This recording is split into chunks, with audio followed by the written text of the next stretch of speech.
So I'm going to give you little pointers on drywalling. The first pointer is don't do it. Hire professionals. They are much faster, much cleaner, much quicker than any DIYer or whatever. But in this case, it's a small bathroom. I custom built a vanity, so I have to drywall this. I subbed out the drywall for the rest of the house. So here are a couple little pointers. So this is mold resistant drywall. This is just regular drywall. It's 1/2 inch thick. They do make different sizes. So most common is 1/2 inch. Then there's 5/8, which is for like fire blocking, stuff like that. When you get drywall, obviously you can see this is horizontal. It comes 4 feet by 8 feet. At the ends, on the long side, it's kind of tapered.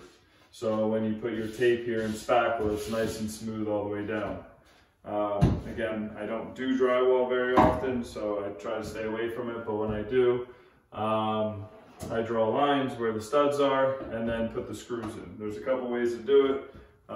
You can just use a regular drill, but the problem with that is sometimes you go in too far or you don't go in far enough. It's crucial to have a dimple. They do make drywall guns specifically for drywall, which to do the dimple, so when you put the spackle over it, it's perfectly straight.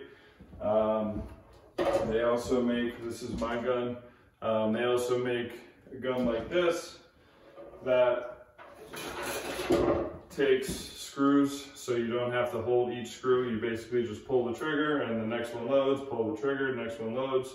I typically use 1.25 inch screws. These are probably 2.5 inch. So downstairs we have to do fire blocking, so we have to do 2 sheets of 5/8 drywall. That is where we use the big guys. When you're taping, there's 2 different types of tape. This is a mesh tape.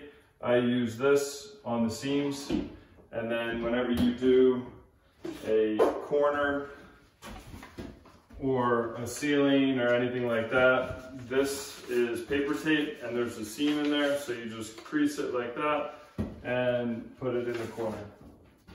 Now when it comes to knives, there's all different sizes, like there's 4 inch, 6 inch. This is for corners, so it makes a nice smooth corner. I use a silver tray. When you buy knives and trays, I recommend spending a couple bucks more and getting the stainless steel ones, because the cheaper ones, they rust and you throw them out, you gotta get new ones, they're a pain in the butt. So if you get these, they'll last you forever.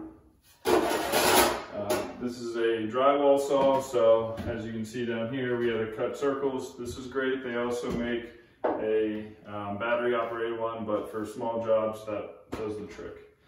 And last but not least, drywall is super easy. You just take a razor blade, you score it, crack it. That's all there is to it. No saws, nothing crazy. When you're marking them, typically there's something called a drywall tee, so it gives you a perfectly straight 90-degree angle, and then you can either use the pencil and mark it, or if you get pretty good, you can just hold it and use the knife and use that, save some time. Other than that, I'm gonna throw some spackle up on the walls and enjoy.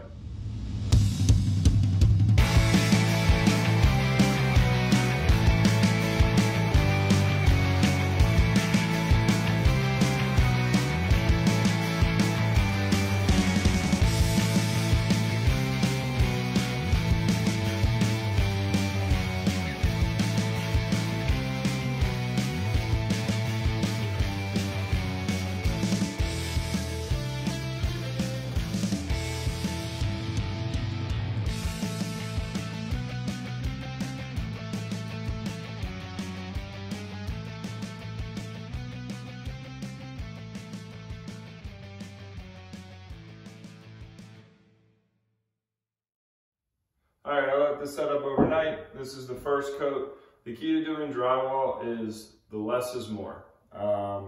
You get guys that come in and do like 1/4 inch thick, and it takes forever to dry. Then there's a big hump in. So as you can see, you can kind of still see the purple shining through. The less is more. It dries faster and it gives you a better finish. So for the first coat, I never really sand the first coat. I just come by with a putty knife, knock off any of the big stuff. And for example here, I don't know if you can see that, but one of these nails wasn't set in all the way.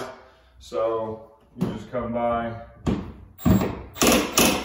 set that in a little bit more, and then we'll come by with the 10-inch knife, do everything all over again, let that set up, do a light sanding. Then once that's done, put the third coat on, let that set up, and then you do your final sanding. And then you're ready for paint.